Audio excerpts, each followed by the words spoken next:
약속을 적었습니다.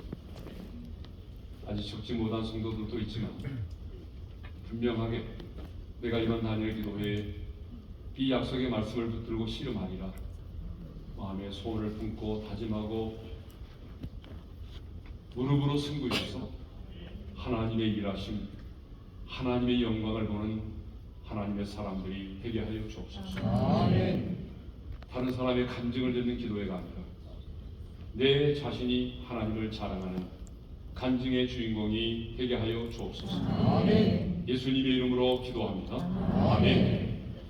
자, 말씀을 보겠습니다. 호세아 2장 6절에서 16절이 되겠습니다. 호세아 2장 6절에서 16절입니다. 자, 본문이 좀 길기 때문에 좀 빠른 속도로 제가 읽겠어요.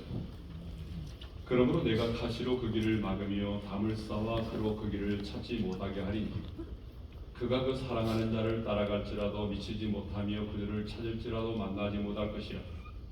그제야 그가 이르기를 내가 본 남편에게로 돌아가리니 그때에 내 형편이 지금보다 나았음이라 하리라.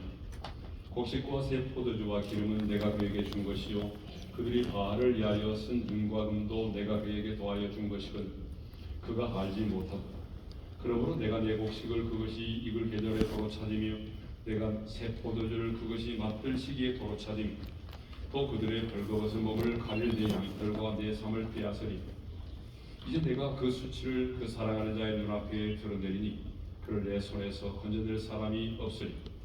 내가 그의 모든 희락과 절기와 월삭과 안식일과 모든 명절을 피하겠고 그가 전에 이르기를 이것은 나를 사랑하는 자들이 내게 준 값이라 하는 그 포도나무와 무화과나무를 거칠게 하여 숯불이 되게 하며 들짐승들에게 먹게 하니 그가 귀고리와 폐물로 장식하고 그가 사랑하는 자를 따라가서 나를 잊어버리고 향을 살라 바알들을 섬긴 시힐대로 내가 그에게 벌을 주리라. 여호와의 말씀이니라.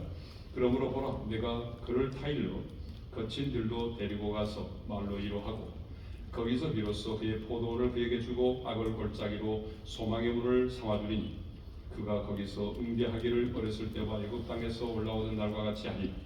여호와께서 이르시되 그날에 네가 나를 내 남편이라 일컫고 다시는 내 바알이라 일컫지 아니하리라. 아멘. 이제 다니엘 기도회가 목전에 다가왔습니다. 근데 최근에 다니엘 기도회를 앞두고 유튜브에 보게 되면 오린교회는 좌파교회다, 또 오린교회 목사님은 좌파 목사다, 이런 말들이 있습니다. 그래서 어떤 교회들은요 좌파교회가 하는 다니엘 기도회는 참여하지 못하겠다, 이런 분들이 있는데 여러분 알다시피 우리 교회는 좌파교회가 아닙니다. 여러분 우리 교회는 보수적 가치를 아주 중요하게 여기는 그런 교회입니다. 여러분 그렇게 아시고 누군가가 얘기하면 절대로 우리 오린교회는 좌파교회가 아니라고 여러분들 말씀해 주시기를 바랍니다. 자, 오늘은 이해할 수 없는 그러므로의 사랑에 대해서 말씀을 전하고자 합니다. 하나님의 사랑은 타락한 죄성을 가진 우리 인간의 이성과 상식으로는 이해될 수가 없습니다.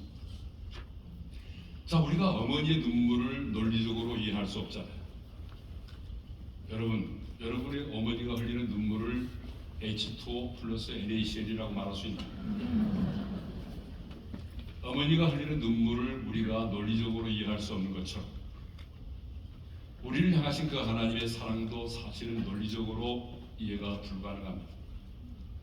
어떻게 전능하신 하나님의 피조물이 나를 사랑하실 수 있단 말입니다.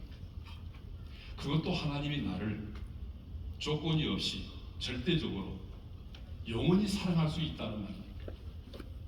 아니 사도 바울의 확신처럼 그 누구도 그 어떤 사람도 그 어떤 환경도 심지어는 죽음도 그리스도 예수 안에는 하나님의 사랑에서 끊을 수 없는 그 하나님의 사랑을 우리가 어떻게 이해할 수 있겠습니까? 그래서 하나님은 호세아 선지자를 통해서 타락한 우리 인간의 이성과 상식으로는 이해될 수 없는 그 하나님의 사랑이 어떤 것인지를 말씀하고 있는 것입니다. 그런데 하나님은 당신의 사랑이 어떤 것인가를 우리에게 계시하고자 할 때에 호세아 선지자로 하여금 하나님의 그 아픈 사랑, 끊을 수 없는 사랑, 포기할 수 없는 그 사랑을 친히 경험하게 하셨다는 것입니다. 그래서 음란한 여자 고멜을 아내로 맞이하게 하셨고, 음란한 자식들을 낳게 하셨고, 그리고 호세아로 하여금 배신과 아픔과 용서를 경험하게 했습니다. 그러니까 하나님은 당신의 사랑을 우리에게 가르치기 전에 먼저 하나님의 사랑을 선지자로 하여금 경험하게 하셨다는 것입니다. 하나님의 사랑을 경험케 하신 두 가지 이유가 있습니다. 그 첫 번째 이유는 지식으로 아는 사랑은 단순히 이해에 머물지만 경험된 사랑은 삶을 변화시키고 인격적인 만남을 갖게 하기 때문입니다. 여러분, 아는 것과 경험되는 것은 하늘과 땅 차이입니다. 이 아는 것과 경험되는 것은 너무나 달라요. 자, 어떤 병에 대해서 내가 지식으로 아는 것과 몸소 그 병을 겪어본 사람은 너무나 다릅니다. 여러분 그렇죠? 그 병에 대해서 내가 지식으로 아는 것과 내가 친히 그 병에 걸려서 그 병의 고통을 경험해본 사람은 다르다는 얘기죠. 비가 오는 날에 창밖으로 비가 내리는 것을 쳐다보는 것과 실제로 비를 맞는 것은 너무나 다른 겁니다. 여러분, 연애 소설을 읽는 것과 실제로 연애는 다릅니다. 그렇죠? 그러니까 연애 소설을 100번 읽는 것보다 한 번의 연애가 더 중요한 거죠. 분위기가 좀 싸하시네요. 네, 연애를 안 해보셨나요? 네. 자, 하나님의 사랑을 경험케 하신 두 가지 이유 중에 두 번째는 하나님의 사랑은 추상적인 개념이 아니라 개인적으로 경험되는 관계적인 사랑임을 보여주기 위해서 그렇습니다. 여러분, 관계를 깊게 만들어주는 것은요, 돈이 아니에요. 어떤 사람들은 돈만 있으면 관계가 깊어지라고 생각하지만 여러분 그렇지 않아요. 아무리 남편이 많은 돈을 벌어와도 관계가 깊어지지 않은 부부가 많습니다. 관계는 돈에 의해서 결정되는 것이 아니라 사랑에 의해서 결정되는 것입니다. 사랑에 의해서 관계가 뜨거워지고 깊어지는 거예요.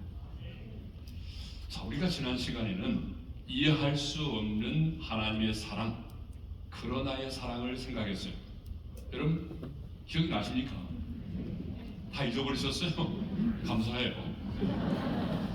자, 우리가 지난 시간에는 이해할 수 없는 하나님의 그러나의 사랑을 묵상했다면 오늘은 속편으로 이해할 수 없는 하나님의 그러므로의 사랑에 대해서 우리가 생각을 해보도록 하겠습니다.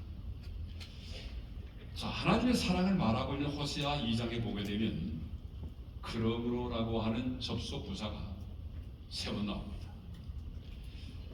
6절과 9절과 14절에 그러므로라는 이 접속 부사가 나와요. 여러분, 이 그러므로라고 하는 말은 앞에 말한 내용이 뒤에 말하는 사실의 원인과 조건의 근거가 될 때에 사용되는 접속 부사입니다. 자, 예를 들면은 너는 엄청난 죄를 지었다. 그러므로 법의 심판을 받아야 마땅하다. 그는 열심히 노력했다. 그러므로 좋은 성과를 거둘 수 있었다. 이렇게 사용되는 거거든요. 그런데 우리가 오늘 호세아서를 보게 되면 이 그러므로라고 하는 접속 부사가 원인과 조건을 말할 때만 사용되지 않았다라고 하는 것이에요. 자, 그러면 이제 구체적으로 하나님의 그러므로의 사랑이 어떤 것인지를 우리가 한번 생각해 보도록 하겠습니다. 첫째로, 그러므로의 하나님의 사랑 첫째는 막으시는 사랑입니다. 자, 어떤 사랑이라고요? 막으시는 사랑. 예. 이쪽 동네는 전혀 입을 열지 않네요. 예. 제가 집회 갈 때마다 우리 교회 성도님들은 반응을 잘하십니다라고 말하는데 여러분들이 이렇게 반응을 안 하면 제가 뻥치는 거잖아요. 자, 하나님의 그러므로의 사랑 첫 번째가 뭐라고요? 막으시는 사랑이에요. 자, 우리 6절의 말씀을 읽겠습니다. 다 같이요. 그러므로 내가 가시로 그 길을 막으며 강을 쌓아 그 길을 찾지 못하게 하니. 자, 호세 2장은요, 음란한 자식에 내린 하나님의 징계를 다루고 있어요. 호세아 선지자는 2장 2절에서 5절까지 이스라엘의 배신, 다시 말하면 영적인 음행을 지적하고 그 결과로 수치와 하나님의 심판이 따를 것을 경고했습니다. 그리고 권리어 6절에서 가시로 그 길을 막으며 담을 쌓아서 그 길을 찾지 못하게 하겠다라고 말씀을 하십니다. 여러분, 왜 하나님께서 가시로 울타리를 치시고 담을 쌓으시겠다라고 말씀을 하십니까? 더 이상 나아가지 못하도록 하기 위해서라는 거예요. 더 이상 은행의 길로 나아가지 못하도록 하기 위해서, 더 이상 이스라엘 백성들이 우상을 숭배하는 자리로 나아가지 못하도록 하기 위해서 하나님께서 가시 울타리를 치시고 담을 쌓으시겠다는 거예요. 그런데 우리말 성경에는요, 뭐가 빠졌냐 그러면 이 보라라고 하는 말이 빠졌어요.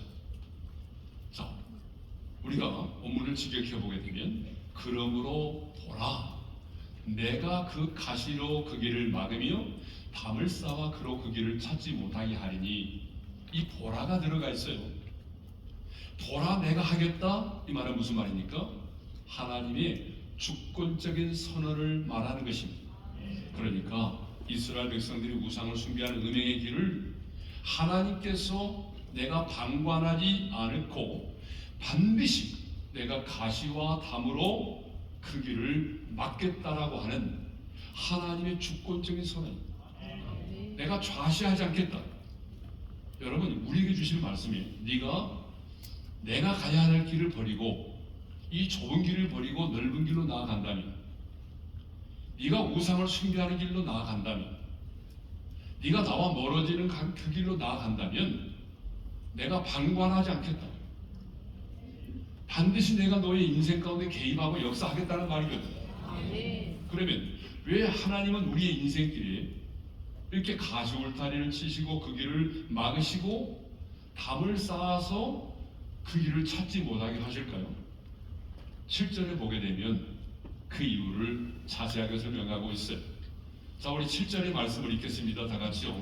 그가 그 사랑하는 자를 따라갈지라도 미치지 못하며 그들을 찾을지라도 만나지 못할 것이라. 그가 이르기를 내가 본 남편에게로 돌아가리니 그때 형편이 지금보다 나았으리라 하니. 자, 거기 보게 되면 뭐라고 되어 있어요? 미치지 못하며 만나지 못할 것이라. 내가 본 남편에게로 돌아가리니 그랬어요. 자, 우상을 숭배함이 하나님을 떠나 사는 삶이 얼마나 헛된 것임을 깨닫고 다시 여호와께로 돌아오도록 하기 위함이라는 거예요. 지금도 우리 하나님은 당신의 자녀된 우리들이 신앙의 국경선을 넘어가고자 하면 방관하지 않으시고 사랑의 가시 울타리로 막으십니다. 저는 어릴 적에 시골에 살면서 가시 울타리를 많이 보았어요. 여러분, 옛날에 시골에 사신 분들은 이런 가시 울타리를 많이 보았을 거예요. 그죠? 예. 저만 시골에서 살았는데 시골에 가보게 되면 예전에는 이런 가시 울타리가 동네마다 많이 있었어요. 그런데 여러분, 이 가시 울타리는 어때요? 이 울타리를 넘어가려고 하게 되면 가시가 어떻게 하죠? 찌릅니다. 그러니까 넘어가고자 할지라도 가시가 찌르기 때문에 넘어가지를 못하는 거예요. 그래서 우리는 이 가시 울타리를 사랑의 가시 울타리라고 말합니다. 그냥 울타리가 아니라 사랑의 가시 울타리. 따라서 하겠습니다. 사랑의 가시 울타리. 사랑의 가시 울타리. 우리 하나님은요, 이렇게 당신의 사랑하는 자녀들이 더 이상 세상의 넓은 길로 나아가지 못하도록, 하나님께로부터 멀어지지 못하도록 사랑의 가시 울타리를 치시고 담을 쌓아서 넘어가지 못하게 하십니다. 아멘. 그러니까 하나님의 사랑은 어떤 사랑이에요? 막으시는 사랑입니다. 우리의 인생을 잘되게 하고 형통케 하는 것만이 사랑이 아니라는 거예요. 여러분, 착각하면 안 돼요. 우리 인생을 잘되게 하고 형통하게 하는 것만이 무조건 그것이 하나님의 사랑이 아닙니다. 사랑의 가시 울타리로 막으시는 것, 담을 쌓아서 보지 못하게 하는 것도 역시 사랑입니다. 여러분 생각해 보세요. 이제 막 걸음마를 배운 어린 자녀가 신호등도 보지 않고 횡단보도를 향해 뛰어가려고 하면 어떻게 하죠? 그것을 지켜만 보는 부모가 있을까요? 그런 부모는 없어요. 이번에도 미국에 가보니까 제 어린 손자가 이제 막 달리기를 시작했는데 어리잖아요. 그 주차장에서 파킹을 하게 되면 문만 열면 뛰어가는 거예요. 얼마나 위험해요. 여러분 주차장에서 뛰어다니면 그처럼 위험한 게 없잖아요. 그러니까 제 딸이 막 혼내더라고요. 너 왜 그러냐? 왜 주차장에서 막 뛰어다니냐? 여러분 마찬가지예요. 자, 우리 하나님도 신앙의 국경선을 넘어가려는 우리를 여러 가지 방법으로 막으십니다. 만일 하나님께서 사랑의 가시 울타리를 치고 막아주시지 않았다면 어떻게 되었을까요? 담을 쌓아서 보지 못하게 하지 않았다면 저와 여러분은 아마 이 자리에 없을 거예요. 아마 지금쯤 신촌에 있을지도 몰라요. 그런데 지금도 우리의 삶에 더 이상 세상의 길로 나아가지 못하게 하는 사랑의 가시 울타리가 있습니다. 세상의 것을 바라보지 못하게 하는 담이 있어요. 그게 뭘까요? 때로는 사업의 실패입니다. 여러분, 때로는 여러분의 사업의 실패가 가시 울타리가 될 수도 있어요. 예?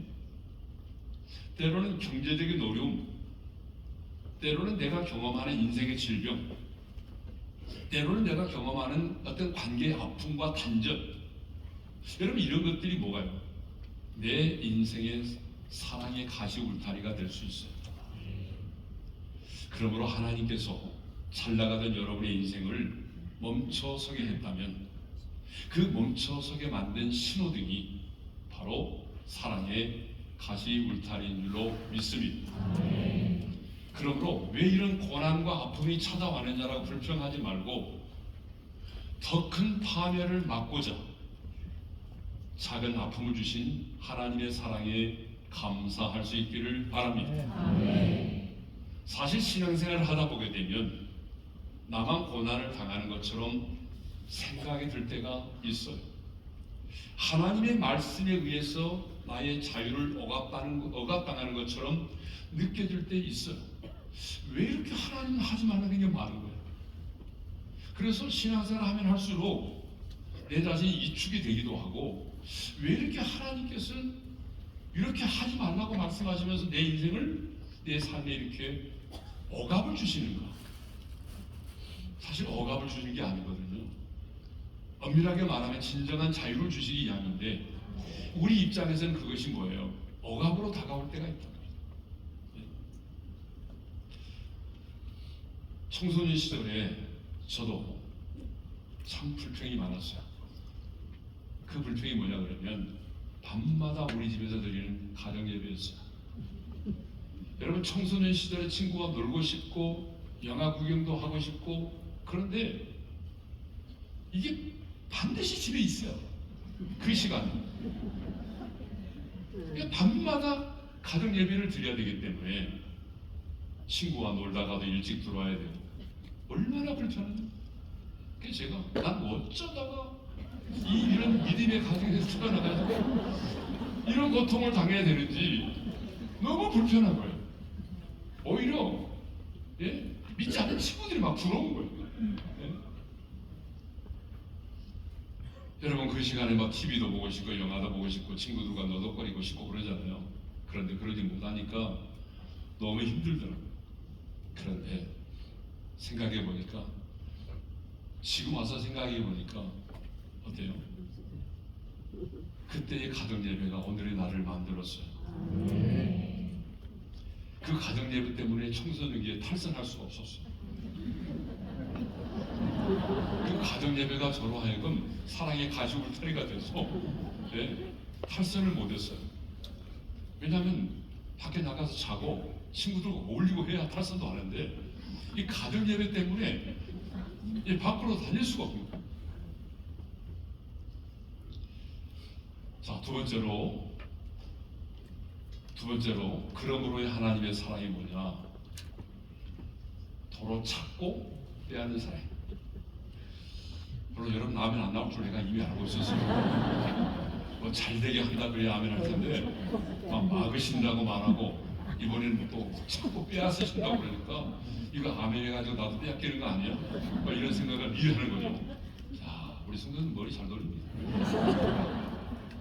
자, 9절의 말씀을 읽겠어요. 9절의 말씀 다 같이요. 그러므로 내가 내 곡식을 그것이 이익을 배전에 도로 찾으니 내가 새 포도주를 그것이 맞던 시기에 도로 찾으니 또 그들의 헐거벗은 몸을 가려 내 양털과 내 삶을 빼앗으리. 여러분, 당시 북이스라엘 백성들은 경제적인 풍요를 누리고 있었어요. 그런데 그 당시의 삶을 풍요롭고 윤택하게 해주는 것이 무엇이냐 그러면 곡식과 새 포도주와 기름입니다. 그런데 이 모든 것을 하나님이 주셨는데 바알의 신이 준 것이라며 착각하고 이스라엘 백성들은 바알을 숭배하고 있었어요. 그러므로 하나님은 내 곡식과 내 포도주를 빼앗고 내 양털과 내 삶을 빼앗겠다라고 말씀하십니다. 그런데 하나님은 분명히 곡식과 포도주와 양털과 삶을 말할 때에 그 앞에 이렇게 말하죠. 내 곡식, 내 포도주, 내 양털, 내 삶이라고 말씀하십니다. 그냥 곡식, 포도주, 양털, 삶이라고 말하지 않고 분명히 앞에서 내 곡식, 내 양털, 내 삶, 내 포도주라고 말씀하십니다. 그것은 왜 그렇게 말씀하실까요?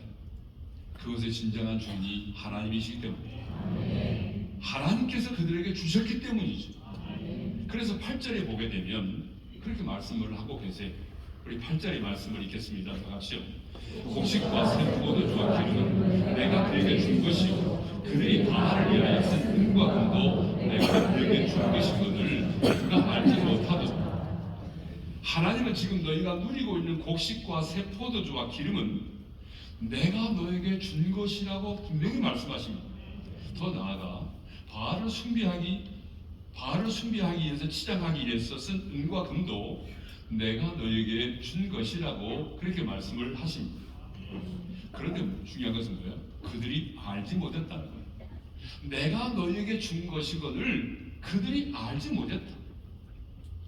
오늘을 살아가는 우리 역시 하나님께서 우리의 인생에 참 많은 축복들을 주셨는데 그것들을 당연한 것으로 받아들이고 있다는 것입니다. 여러분, 우리 가정에 주신 자녀들 하나님이 여러분의 가정에 맡기신 자녀인 줄로 믿습니다. 아멘. 그리고 자녀뿐만 아니라 여러분이 가지고 있는 그 달란트도 여러분이 스스로 갈고 닦은 것이 아니라 하나님께서 여러분 각 사람에게 맞는 다양한 달란트를 주셨습니다. 아멘. 그 달란트도 하나님이 여러분에게 주신 것입니다. 아멘. 여러분의 물질도 여러분의 수고와 노력으로 얻은 것 같지만 따지고 보게 되면 그 물질도 하나님께서 우리에게 주신 것입니다. 아멘. 그런데 우리는 내 자신의 힘과 노력으로 얻은 것처럼 생각을 하죠. 그래서 운이 좋아서 내가 열심히 일했기 때문에 시대를 잘 만나서 라는 핑계를 대면서 하나님이 내게 주신 것들을 하나님이 내게 주신 것으로 받아들이지 못한다는 것입니다. 이렇게 이스라엘 백성들이 하나님이 주신 것들을 인정하지 않고 도리어 바알이 가져다 준 것으로 착각하고 바알을 숭배하는 일에 사용될 때에 하나님은 그러므로 내가 너에게 준 것들을 도로 찾고 빼앗아버리겠다. 따라서 하겠습니다. 도로 찾고 사고 빼앗아버리겠다. 빼앗아버리겠다. 그런데 언제 하나님이 도로 찾고 빼앗으신가? 여러분, 시기가 있더라고요. 하나님은 아무 때나 빼앗는 게 아니에요. 아주 결정적인 시기에 하나님은 그것들을 빼앗으십니다. 9절에 보니까 이런 말씀이 있어요. 다 같이요. 그러므로 내가 내 곡식을 그것이 익을 계절에 도로 찾으니 내가 새 포도주를 그것이 맛들 시기에 도로 찾으니. 여러분, 하나님께서 그것들을 도로 찾고 빼앗는데 아무 때나 한 게 아니에요. 뭐라고 말하죠? 곡식이 익을 계절에 포도주가 맛들 시기에 하나님이 그것들을 도로 찾고 빼앗으시겠다는 거죠. 여러분, 곡식은 주로 우기가 끝나는 봄철에 수확을 하게 되고, 포도는 건기인 여름에 수확을 해서 가을쯤 되면은 발효가 돼서 이제는 맛을 내게 되는데, 그런데 하나님은 농부가 가장 수확을 기대하는 그 기쁨의 때에, 포도주가 맛들 그 기쁨의 시기에 그 곡식과 새 포도주를 도로 찾으시겠다라고 말씀하십니다. 이 말은 이스라엘 백성들이 곡식과 포도주를 통해서 기쁨과 즐거움을 누릴 바로 그 시기, 그들의 도취되어서 환호성을 지를 만한 그 시기, 하나님이 주신 축복들을 거두시겠다는 것입니다.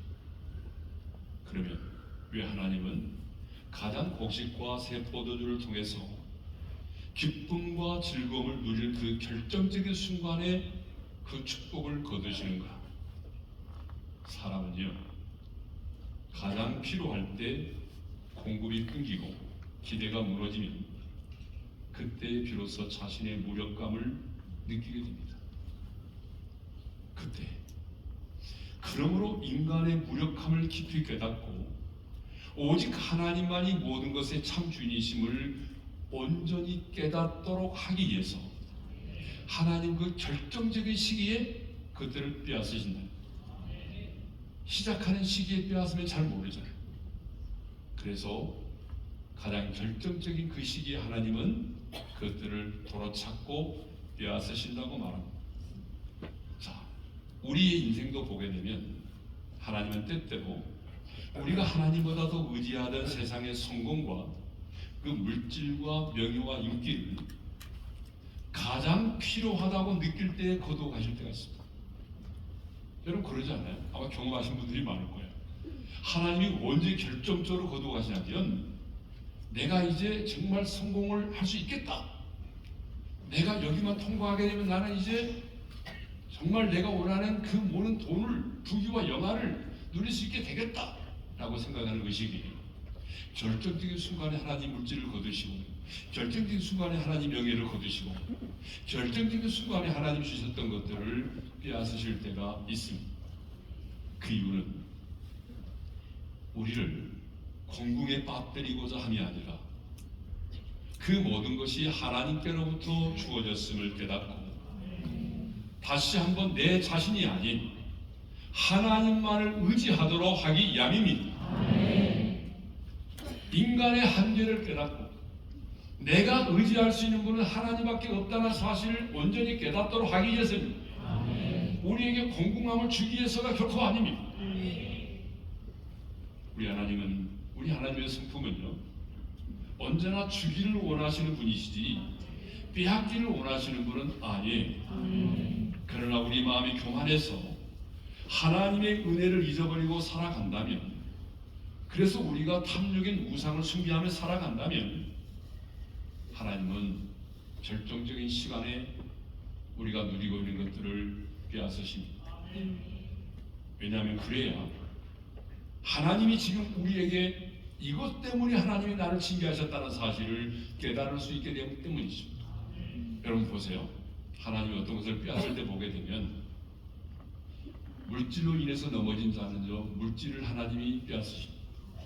여러분, 그래 안 그래요? 그래야 내가 깨달을 수 있어요. 아, 물질 때문에 하나님이 이렇구나. 자녀를 하나님보다 더 사랑해서 자녀가 내 인생의 우상이 되어 있다면, 여러분, 자녀와 관련된 것들로 하나님이 나를 징계하십니다. 그래야 아, 그렇구나, 자녀로 인해서 내가 하나님과 멀어졌구나 하는 사실을 알게 되는 거죠. 여러분, 그러잖아요. 여러분, 자녀의 문제인데 다른 것을 건드리면 잘 모르잖아요. 그래서 하나님은 언제나 우리를 징계하시고 우리가 가지고 있는 것들 빼앗을 뜯어보게 되면 내가 넘어지고 내가 멀어진 것들, 내가 의지했던 것들을 하나님은 심판도 하시고 빼앗으십니다. 하나님은 우리를 사랑하십니다. 사랑하기 때문에 여러분의 자녀된 우리들이 하나님이 주신 것들을 잊어버리고 도리어 우상을 숭배하며 살아가면은 우리에게 주신 것들을 빼앗고 도로 찾으십니다. 그 이유는 뭐죠?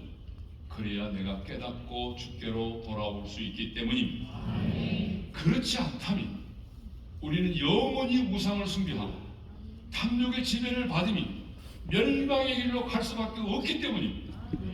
여러분, 영원히 하나님을 잊어버리고 멸망의 길로 나갈 수밖에 없기 때문에 하나님은 우리를 징계하셔서라도 우리가 가지고 있는 것들을 빼앗으시서 우리로 하여금 다시 하나님만을 의지하도록 만드신다. 마지막 세 번째는 이로와 회복의 사랑. 여기서는 남이 많이 나올 것 같은데, 그러므로의 하나님의 사랑 세 번째는 이로와 회복의 사랑입니다. 자, 9절에서 13절의 말씀을 보게 되면 호세아 선자는 하나님을 잊어버리고 바알을 섬기고 있는 이스라엘의 제약된 모습에 대한 하나님의 심판을 언급했어요. 그렇다면 문맥적으로 보게 되면 더 강력한 하나님의 심판이 언급되어야 하는데, 그럼 그러잖아요. 문맥적으로 보게 되면 예를 들어서 그러므로 내가 그들을 연병으로 치겠다, 홍수로 인하여 쓸어버리겠다. 그런데 하나님은 반대로 이로와 회복을 약속하십니다. 자, 우리 14절에 보게 되면 이로의 사랑이 나오는데, 먼저 14절을 읽겠습니다. 다 같이요. 그러므로 내가 그를 타인으로 거친 들로 데리고 가서 말로 이로하고, 이제 이로하겠다는 거예요. 음란한 여자 고배는 모세 율법만이 아니라 세상의 법에서도 용납될 수 없는 죄를 지었습니다. 그러니까 이 음란한 여자 고멜은 버림을 받아야 마땅하죠. 아니, 우상을 숭배한 이스라엘 백성들은 하나님께 버림을 받아야 마땅하죠. 그런데 호세아는 타일러서 거친 들로 데리고 가서 말로 이로하였다라고 되어 있어요. 근데 여기 말로 이로하고라는 말을 직역하게 되면 내가 그녀의 마음에 말할 것이다. 여기서 강조되고 있는 게 뭐냐면 마음입니다. 마음에 닿는 말을 해 주시기 때문에 뭐가 되는 거죠? 위로가 된다는 거죠. 하나님의 말씀이 마음에 닿을 때에 내가 깨달음을 얻게 되고 온전한 치유와 회복을 경험하게 되니까 어때요?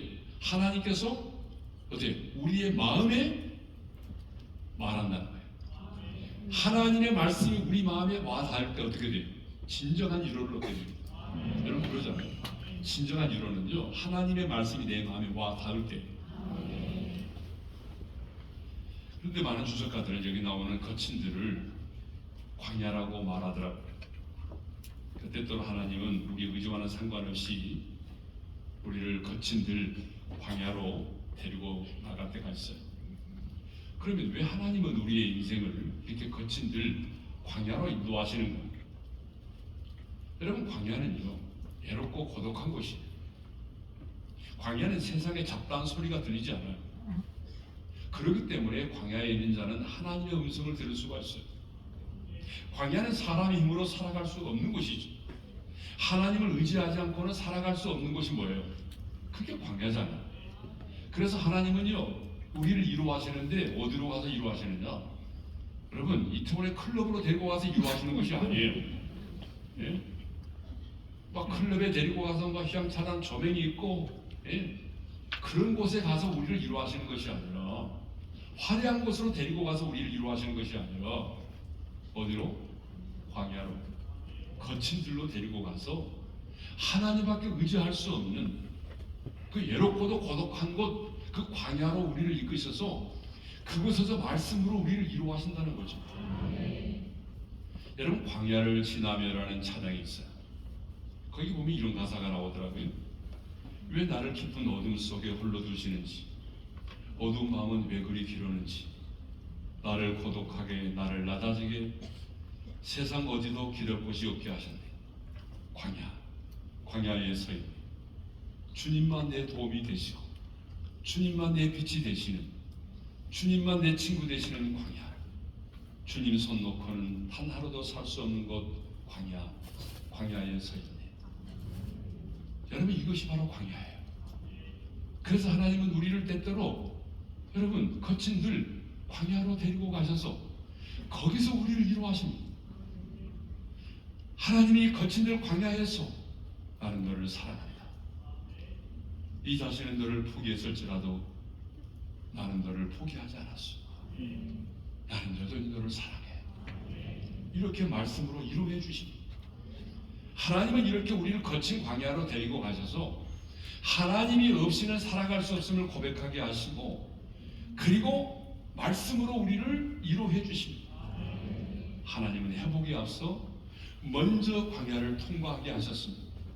그것이 바로 하나님의 일하심의 방식입니다. 자, 두 번째로 회복의 사랑입니다. 회복의 사랑.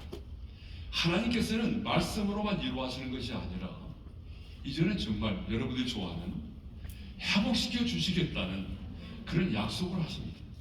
예. 자, 뭘 먼저 회복시켜 주시느냐?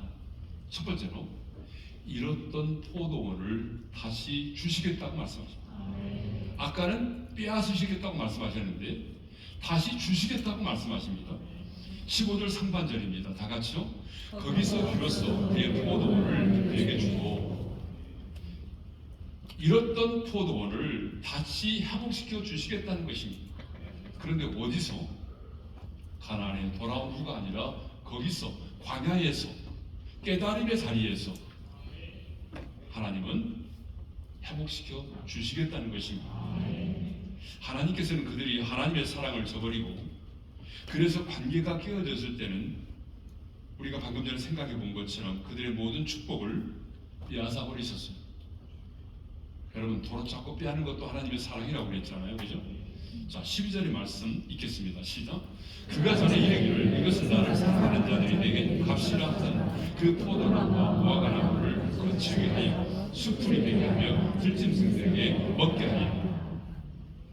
그들이 하나님의 주신 것을 인정하지 않고 우상을 섬긴 대가로 받은 것으로 인정하고 그 우상을 숭배할 때 하나님은 어떻게 하셨어요? 그 포도나무와 무화과나무를 거칠게 하고 수풀이 되게 했다. 여러분 수풀이 되겠다고 하는 말은 어때요? 들짐승들이 대하면서 사람들이 들어오지 못하게 되는 덤불 지역을 말해요. 덤불 지역으로 만들어 버렸다. 그러니까 하나님은 그들이 당시에 누리고 있던 경제적인 풍요로움은 하나님으로부터 주어진 축복인데 그것을 우상을 숭배한 우상들이 자신들에게 주었다고 생각하자 그 비옥한 땅을 항목해 만들었어요. 그런데 하나님은 여전히 그들을 사랑하셨습니다. 다시 찾아오사 위로해 주시고 회복하여 주십니다. 그 회복은 뭐예요? 바로 거기서 그의 포도원을 다시 주시겠다는 것입니다. 그러니까 이런 관계가 회복되면 하나님은 어떻게 하시겠다는 거예요? 그 잃어버린 것, 빼앗긴 것들을 다시 주시겠다는 것입니다. 예, 다시 회복시켜 주시겠다는 거예요. 예. 저는 오늘 이 밤에 여러분들이 철저하게 하나님 앞에서 회개하고 하나님과의 관계를 회복함으로 여러분의 인생 가운데 잃어버린 것들이 다시 회복되는 그런 밤이 되기를 바랍니다. 두 번째로는 아골골짜기로 소망의 물을 사와 주시겠다라고 말합니다. 15절의 말씀을 읽겠습니다. 다 같이요. 거기서 비로소 내 포도원을 그에게 주고 아골골짜기로 소망의 물을 삼아 주니 그가 거기서 응대하기를 어렸을 때 여호와 애굽 땅에서 올라오던 날과 같이 하니. 여러분 원래 아골은요 전리품을 훔친 아간이 돌에 맞아 죽은 장소를 말하죠. 그러므로 아골골짜기는 이스라엘 백성들이 어떤 것이냐 그러면 죄와 심판의 장소입니다. 아골골짜기는 이스라엘 백성들에게 고통과 괴로움의 장소입니다. 그런데 여호와께서 그 아골골짜기로 괴로움의 골짜기로 어떻게 하겠다고 말하니까 소망의 문을 삼아주겠다.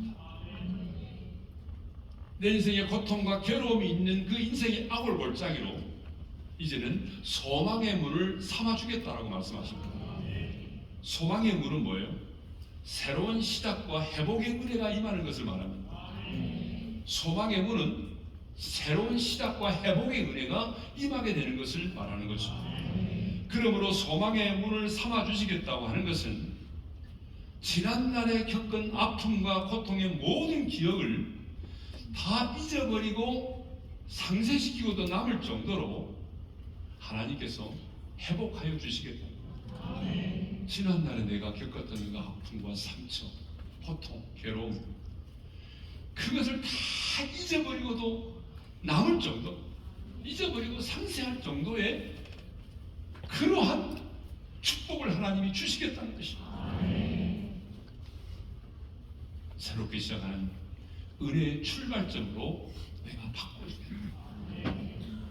하나님은 나골골짜기로 소망의 문을 삼아주시는 분입니다.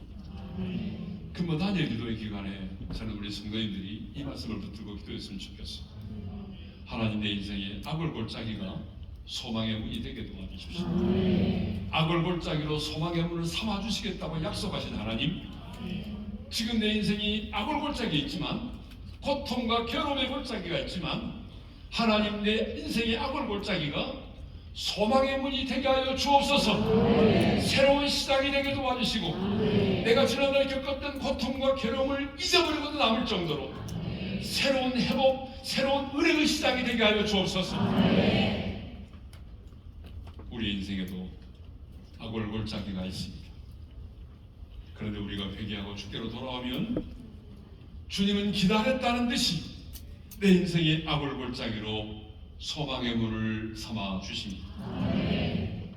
자, 그렇다면 이제 우리 모두가 이 그러므로의 사랑을 경험한 사람들인데, 그러므로의 이 사랑을 경험한 자는 어떻게 살아야 되는가? 너무 중요하죠. 그러므로의 은혜를 받고 사랑을 받고 끝나면 무슨 의미가 있겠습니까? 그 하나님은 우리에게 말씀하고 계십니다. 그러므로의 하나님의 사랑을 경험한 자는 반드시 두 가지를 해야 된다. 첫 번째가 뭐냐면 하나님의 그 은혜에 반응을 해야 된다는 것입니다. 그러므로의 사랑을 경험한 자는 첫 번째로 어떻게 하라고요? 하나님의 은혜에 반응을 해야 된다. 이렇게 하나님의 위로와 회복을 경험한 사람은, 아니 이해할 수 없는 하나님의 그러므로의 사랑을 경험한 자는 반드시 내게 베풀어진 그 하나님의 사랑과 은혜에 반응을 해야 된다는 것입니다. 그런데 하나님께서 그러므로의 사랑을 우리에게 허락해 주셨음에도 불구하고 반응을 하지 않는 분이 너무나 많아요. 자, 15절의 말씀을 다시 한번 읽겠어요. 다 같이 시작. 거기서 그랬을 모도를 내게 주고 악골골짜기로 소망의 문을 삼아주니 그가 거기서 응대하기를 어렸을 때와 애굽 땅에서 올라오던 날과 같이 하리라. 거기 응대한다는 말을 합니다. 응대한다는 말은 히브리어로 아나라는 말인데, 이 단어의 의미가 뭐냐면 응답하다, 노래하다, 화답하다.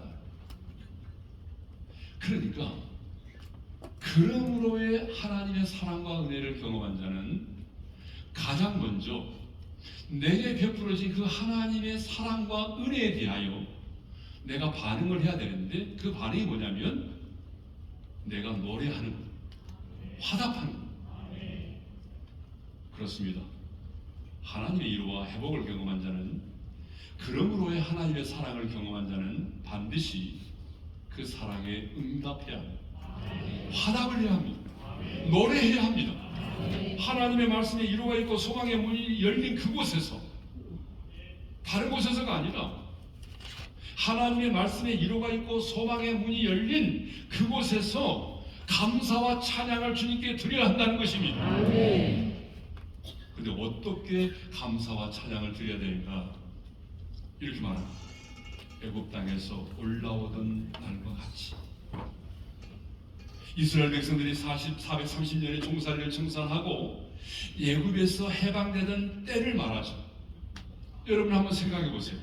430년 동안 애굽에서 종살이하는 백성들이 여러분, 해방을 맞아서 애굽을 떠나던 그날 그들의 마음이 어떠했을까요? 우리가 예수를 믿고 죄와 사망의 법에서 해방되는 그날, 여러분 그날의 감격을 혹시 기억하고 있나요? 내가 예수님을 영접함으로 말미암아 죄와 사망의 법에서 해방되는 그날의 감격, 그때의 심정으로 하나님을 노래하라는 것이, 홍해를 건넜을 때 여러분 이스라엘 백성들은 어떠했나요? 홍해를 건넜을 때의 미리암을 비롯한 모든 여성들은 어떻게 했어요? 속옷치며 춤을 추며 하나님을 찬양했어요. 이스라엘 백성들이 애굽 땅에서 올라오던 날에 하나님을 찬양하고 홍해를 건넌 직후에 하나님을 찬양했던 것처럼 우리도 그러므로의 사랑을 통해서 깨닫게 하시고 말씀으로 이루하시고 아굴골짜기로 소망의 문을 열어주신 그 하나님께 노래해야 합니다. 아멘. 감사와 찬양을 드려야 됩니다. 아멘. 그것이 뭐예요? 여러분, 예배이고 감정입니다. 두 번째로, 어떻게 우리가 그러므로 하나님의 사랑을 경험한 자는 어떻게 해야 되느냐? 두 번째로, 하나님만이 내 인생의 주인 되심을 고백해야 됩니다. 하나님만이 내 인생의 주인이십니다라고 고백해야 된다는 거예요. 16절의 말씀을 읽겠습니다. 다 같이요. 여호와께서 이르시되 그날에 네가 나를 내 남편이라 일컫고 다시는 내 아들이라 일컫지 아니하리라.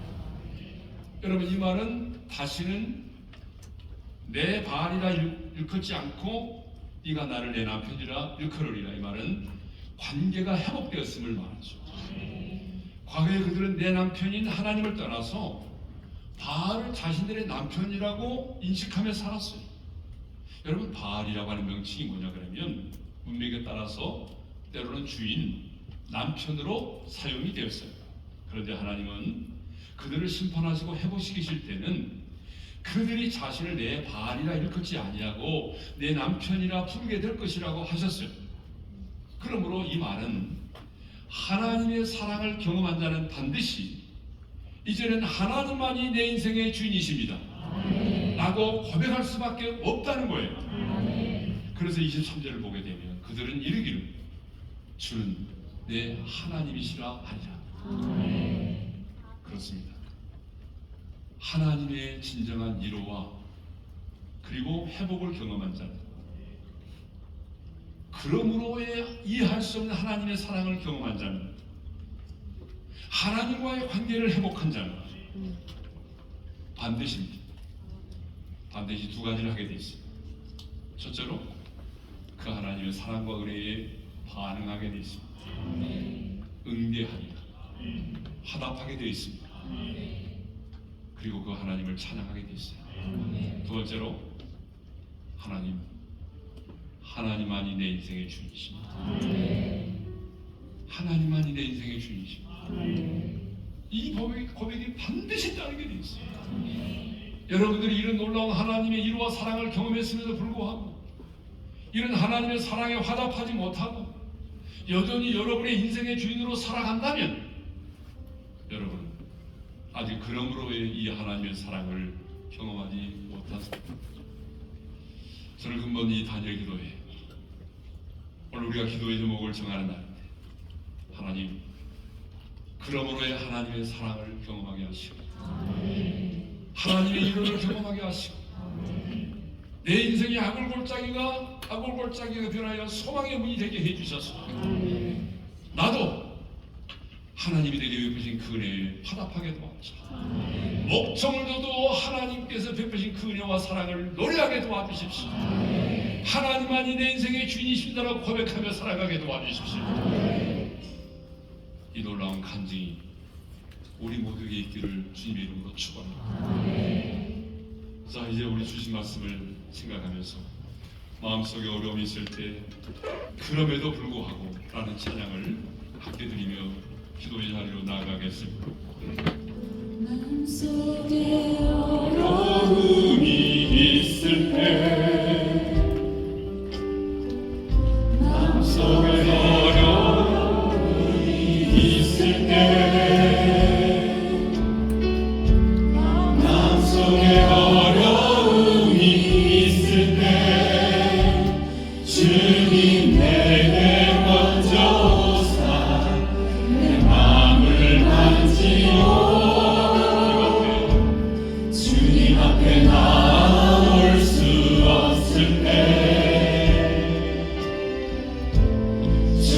앞에 나올 수 없을 때 주님 앞에 나올 수 없을 때 주님 날 먼저 안으시네.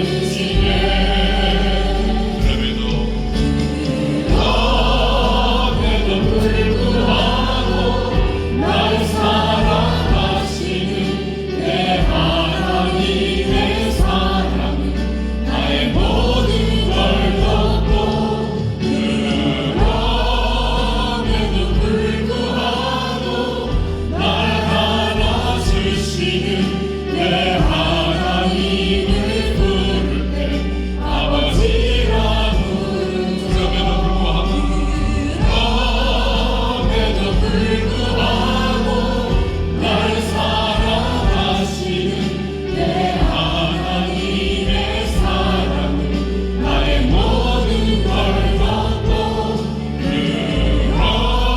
그럼에도 불구하고 날 안아주시는 내 하나님을 부를 때 아버지라 부르죠.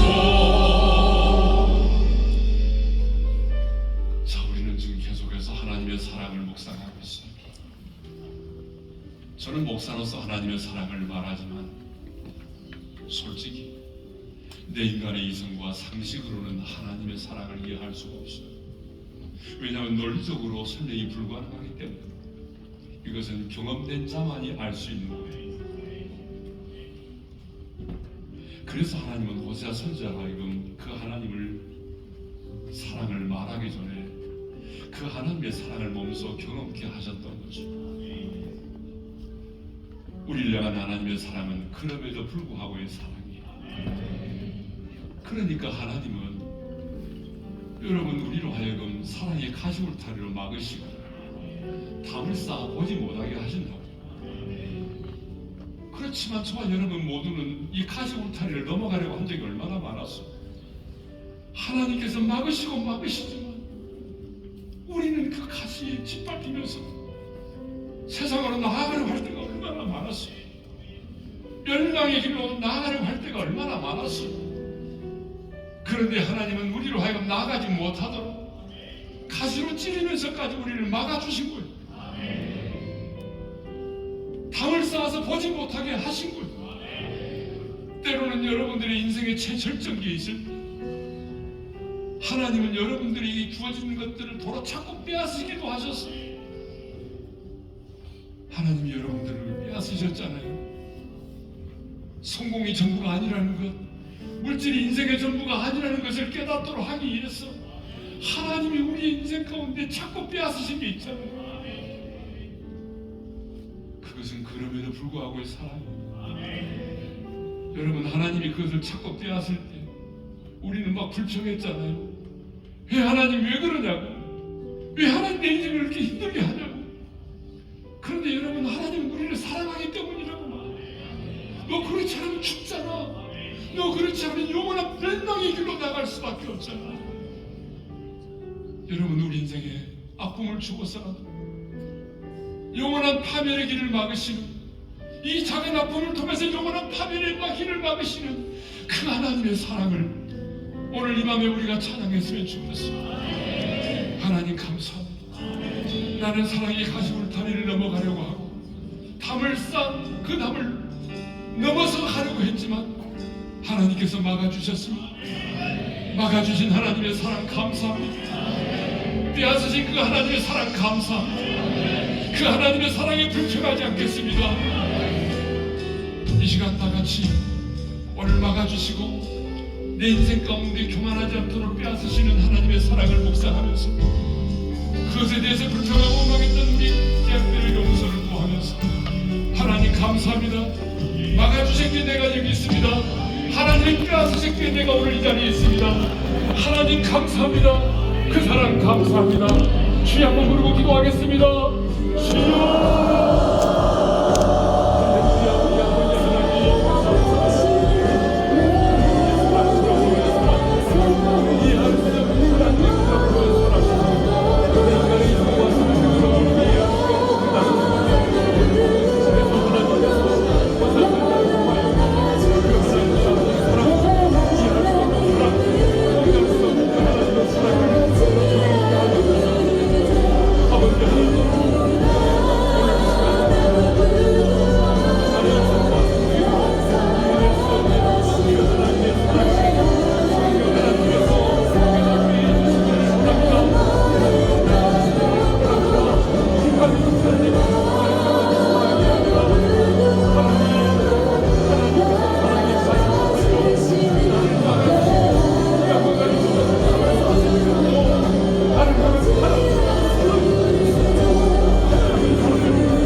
주님. 나는 수없이 사랑의 가시 울타리를 넘어가려고 했습니다. 주님이 그 가시가 나를 찔러도 피를 흘리면서까지도 우리는 그 가시 울타리를 넘어 세상으로 나아가려고 했습니다. 담을 쌓아도 우리는 그 담을 넘어가려고 했습니다. 때로는 주님께서 우리 인생 가운데 교만하지 않도록 내가 내 인생에 준 것들을, 된 것들을 빼앗고 도로 찾으셨습니다. 그럴 때마다 우리는 하나님을 원망했습니다. 하나님 왜 이걸 빼앗느냐고, 주실 때는 언제고 왜 이것을 빼앗느냐고 불평하고 원망했던 우리들, 그 하나님의 사랑을 알지 못했습니다. 그럼에도 불구하고 나를 사랑하시기 때문에 나를 포기하지 않는 그 하나님의 사랑, 이해할 수 없는 그 하나님의 사랑, 그 하나님의 사랑을 몰랐습니다. 하나님, 오늘 밤에 그 하나님의 사랑을 성령께서 깨닫게 해 주십시오. 머리가 아닌 가슴으로 하나님의 사랑을 경험하게 도와주십시오. 예수님의 이름으로 기도합니다. 우리 하나님 아버지의 사랑을 노래하겠습니다. 아버지의 사랑 내가 노래해. 아버지 사랑 내가 노래해. 우리 두 손 들고 아버지 사랑 내가 노래해. 그 사랑 변함없으신 어진없으신 성실하신 그 사랑, 사랑할 때 꺾지 않으시는 꺼져가는 불 끄지 않는 그 사랑, 변함없으신 거짓없으신 성실하신 그 사랑,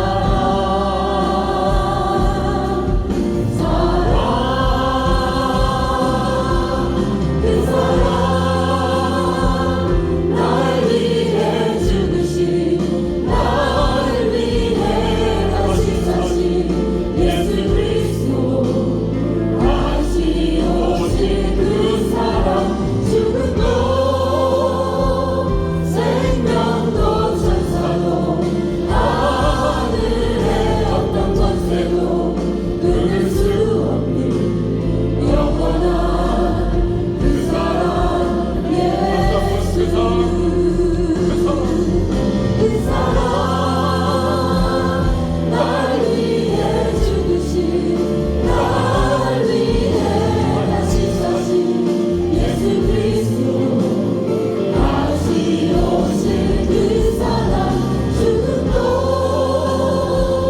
생명도 천사도 하늘의 어떤 권세도 끊을 수 없는 영원한 그 사랑, 예수.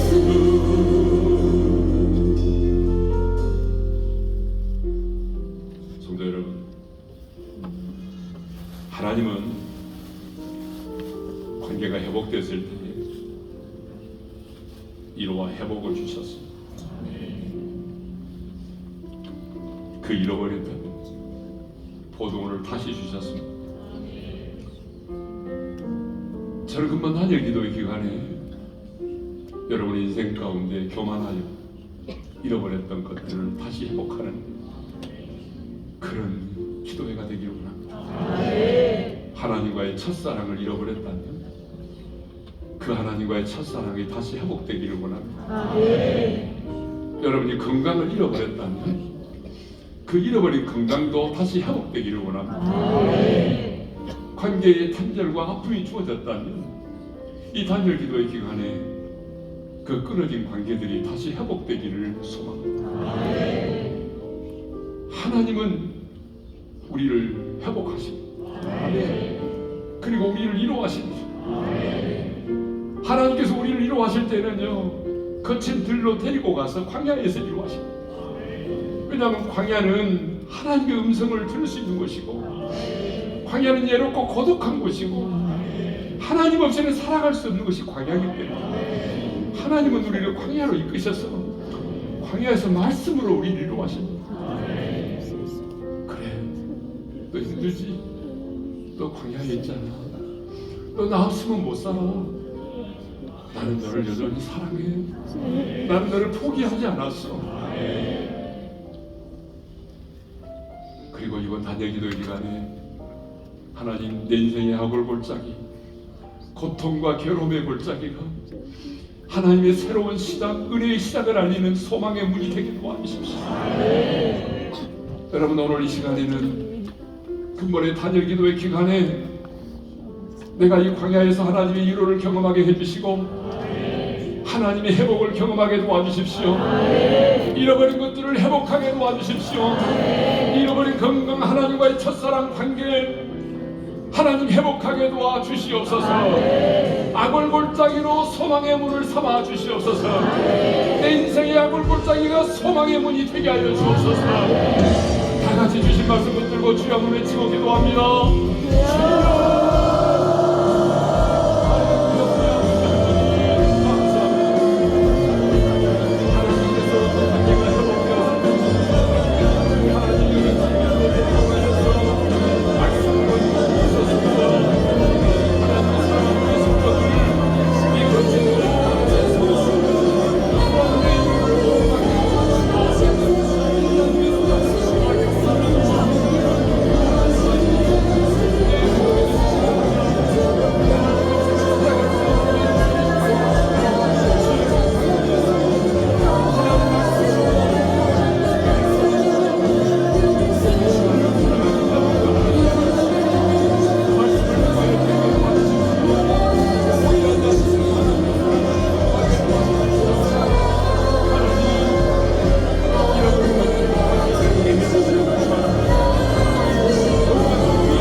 오늘 다니기도 축정식에 내가 무엇을 기도해야 할지 기도의 제목을 가르쳐 주시고 깨닫게 해주셔서 감사를 드립니다.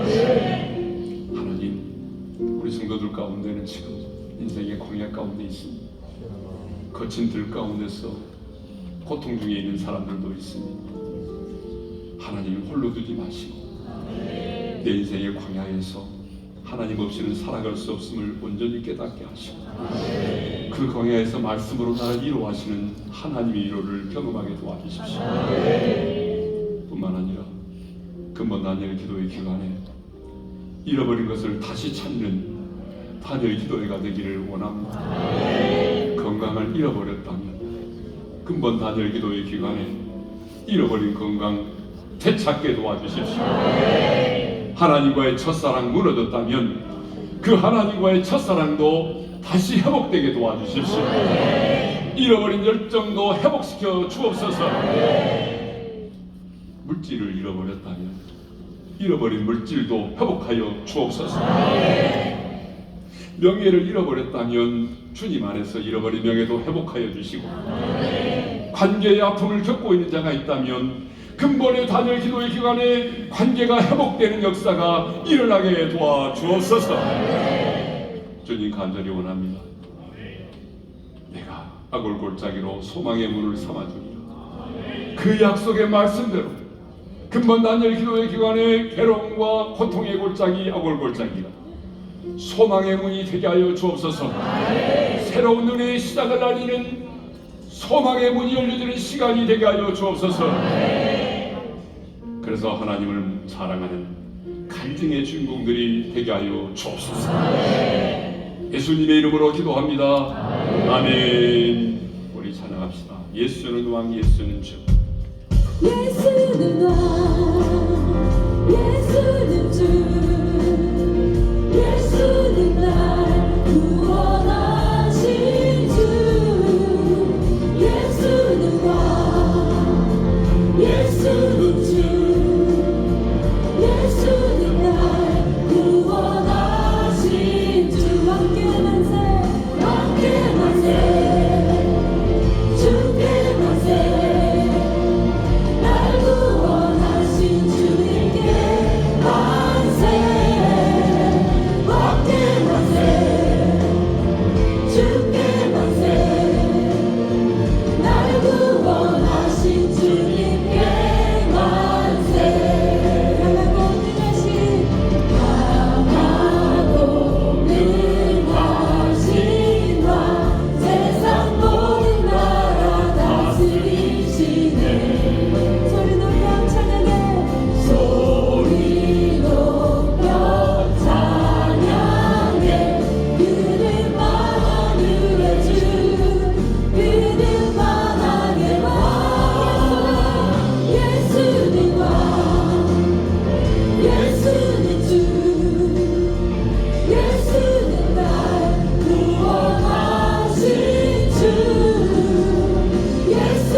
우리 하나님께 왕 되신 우리 주님께 영광의 박수 드리겠습니다.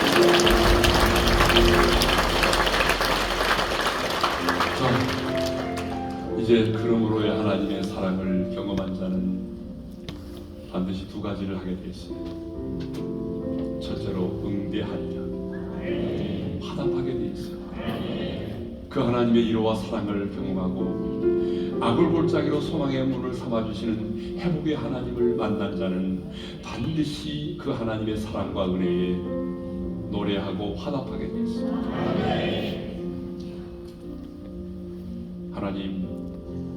하나님이 내 인생에 베풀어 주신 그 하나님의 사랑과 은혜를 잊어버리지 말게 하시고 나도 응대하기를 원합니다. 노래하기를 원합니다.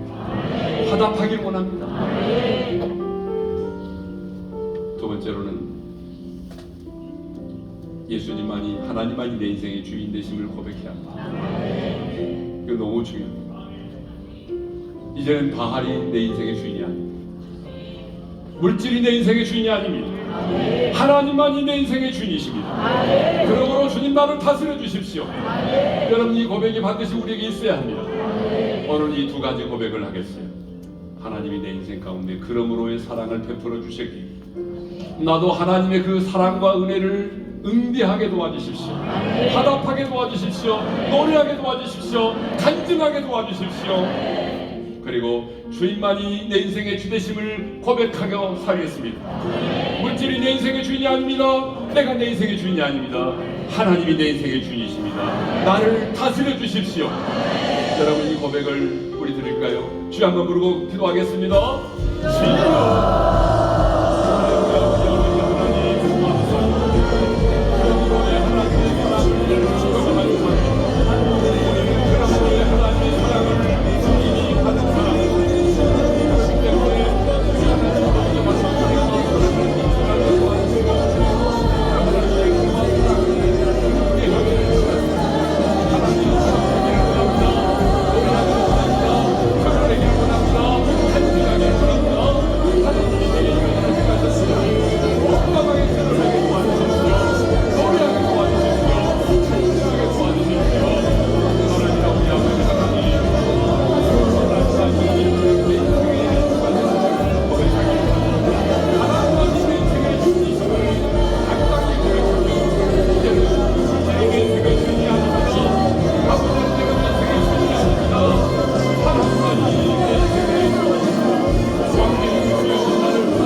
그러므로의 하나님의 사랑을 경험했습니다.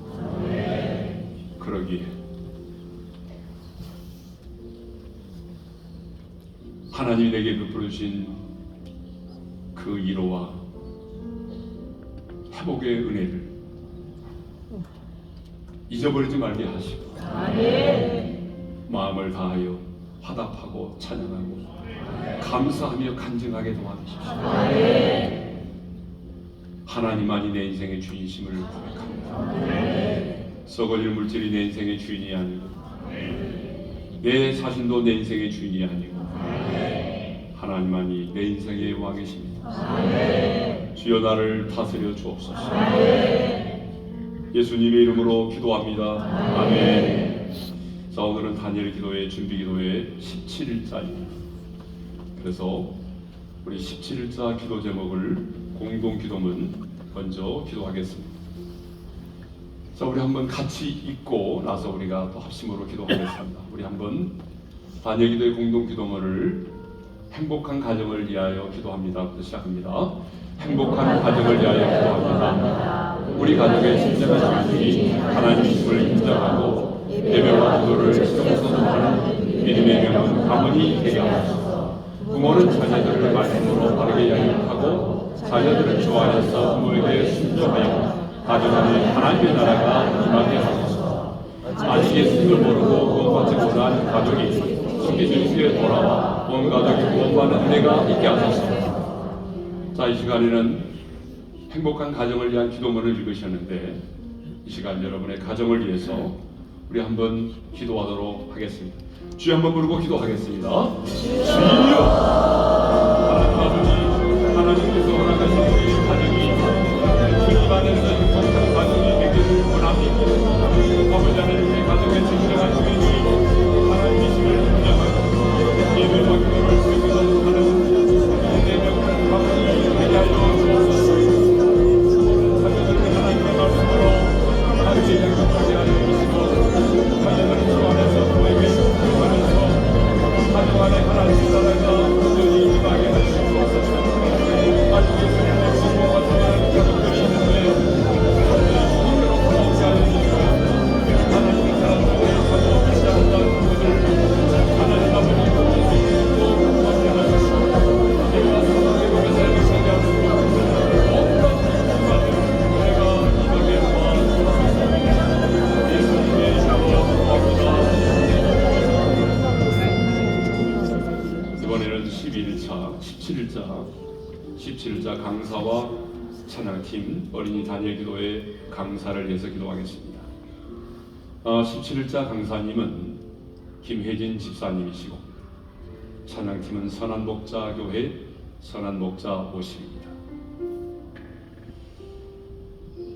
이창호 장로님 기도 제목입니다. 다니엘 기도회를 통해 하나님 기뻐하시고 하나님이 전하시고자 하는 메시지를 잘 전하는 통로로 쓰임받게 하소서.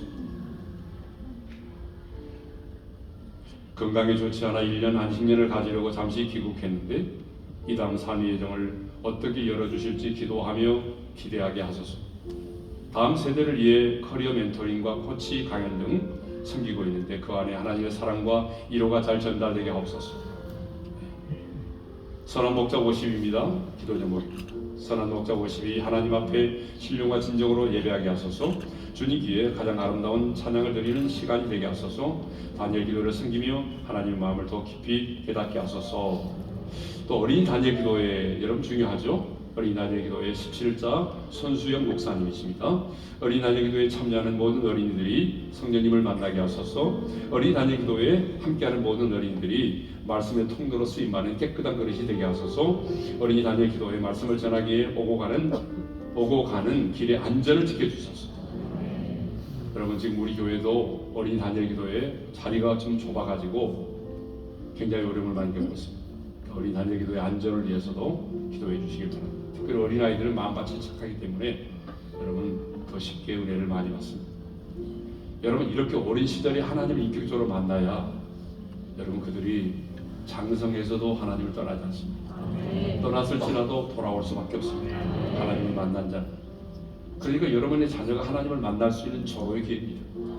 이렇게 좋은 기회가 있는데 공부한다라고 단위기도에 참석하지 못하게 하면 여러분 그거 어떻게 하십니까? 나중에 이 시간에는 강사님, 자 그날의 강사님이 지금 여기는 김혜진 집사라고 하고 기도 제목은 이창호 장로님인데 누가 맞는 거예요? 예? 이창호 장로님 맞죠? 김혜진 집사님이? 누구요? 써준 게 달라가지고 지금 내가 하는 거예요. 예. 강사님 누구냐고요? 김혜진 집사님? 근데 왜 장로님 기도 제목으로 왔어요? 예. 자, 김혜진 집사님, 예. 이번 기도를 해주셔야 되는데, 자, 강사님을 위해서, 또 사냥팀을 위해서, 그리고 어린이 다니엘 교회를 위해서 우리가 기도로 준비한 만큼 하나님이 일하십니다. 주여 한번 부르고 기도하겠습니다. 주여! 우리 아버지 하나님 감사합니다. 집시를 시작한 하나님의 기도에 사랑해주세요. 우리 아버지 하나님, 우리 교회에 대한 축복의 주시기를 바랍니다. 하나님의 도와주시고 하나님의 사랑하시는 메시지를 발전하시고 우리 수임하시게 되는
강사님을 위해서 기도합니다.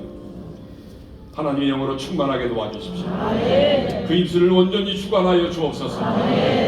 그날에 찬양하는 선한 목자 50팀을 주님께 올려드립니다. 다윗에게 부어주셨던 찬양의 기름 부음을 허락해 주셔서 다윗의 영감을 가지고 하나님을 찬양하게 도와주옵소서. 찬양할 때 하늘의 문이 열려지게 도와주시고 기도의 문이 열려지게 도와주옵소서. 어린이 다니엘 기도의 강사님과 우리 어린이들을 축복합니다. 강사님에게 어린이 눈높이에 많은 말씀을 전하게 도와주시고 우리 어린이들에게 하나님이 주신 거룩한 꿈과 비전을 갖게 도와주시고 특별히 어린이 다니엘 기도에 성령의 불이 임하게 도와주셔서 어린 시절에 성령의 불을 받게 도와주십시오. 하나님을 강력하게 만나게 도와주십시오. 예수님의 이름으로 기도합니다. 아멘. 자, 17자 지역 기도입니다. 대전 지역을 위해서 기도하는데 대전에 2,500개 교회와 35만 성도들이 복음 안에서 교단과 교파를 초월하여 진정한 연합을 이루게 하소서. 두 번째로 대전 지역의 모든 교회가 성령의 충만함으로 무장하여 악한 영들과 이단과 사이비들의 계략을 분별하여 승리하게 하소서. 기관장들에게 하나님을 경외하는 믿음과 지혜, 본능을 도하사 우리 모두가 행복한 대전, 누구나 살고 싶은 도시가 되게 하소서. 대전의 세계적인 기업과 양질의 일자리가 창출되어 미래 성장을 견인하는 도시가 되게 하소서. 시간이 없기 때문에 네 번째 기도와 함께 하겠습니다. 네 번째는 오륜교회 21대 기도 제목입니다. DNA 미스트리를 위해서 기도합니다. 제가 사역하고 있는 DNA 미스트리. DNA 미스트리가 다음 세대와 3040 목회자 열방의 선교사들을 성장 동력하는 데 쓰임받게 하시고 앞장서 섬기는 김으로 설리 목사님과 DNA 미스트리 스태프들에게 하늘의 지혜와 전략을 허락하소서. 목회자 멘토링 엑셀러레이터 영성순회의 디아스포라 단열 기도회 단열 프로젝트 등의 사역을 통해서 한국 교회 안의 치유와 회복과 부흥을 허락하시고 더 많은 기도와 물질의 후원자들과 동역하게 하소서. 자, 대전을 위한 기도와 DNA 미스트리를 위해서 우리 함께 기도하겠습니다. 주여 한번 부르고 기도하겠습니다. 주여 하나님 아버지, 대전 지역의 목회자들과 교회를 위해서 기도합니다. 하나님의 대전 지역에 있는 아버지와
먼저 교회들과 성도들이 주님 안에서 연합하고 하나 되기를 원합니다. 대전 지역의 세계적인 기업들이 유치되어서 양질의 일자리가 창출되어 미래 성장을 견인하는 도시가 되게 하여 주옵소서. DNA 미스터리를 허락해 주심을 감사합니다. 이 DNA 미스터리를 통해서 많은 목회자와 우리의 다음 세대들이 하나님 주신 거룩한 비전을 발견하게 하시고 놀라운 치유와 회복을 경험하게 도와주옵소서. 그리고 더 많은 기도와 물질의 후원자들을 허락하여 주셔서 동역하게 도와주시고 기도의 서포터즈 2200명의 기도의 서포터즈들을 주님께 올려드립니다. 그들이 간구하는 기도를 우리 하나님 들으시고 응답하여 주옵소서. 이제는 우리 주 예수 그리스도의 은혜와 하나님 아버지 영원한 그 사랑하신 것, 성령님의 감동 감화 교통인도 충만하십니다. 이해할 수 없는 그러므로 하나님의 사랑을 경험하고 하나님을 사랑하는 간증의 주인공이 되기를 소망하는 모든 성도들 위해 이제로부터 영원토록 함께 하시기를 축원하옵나이다. 아멘. 여러분 자유롭게 기도하다가 돌아가시기를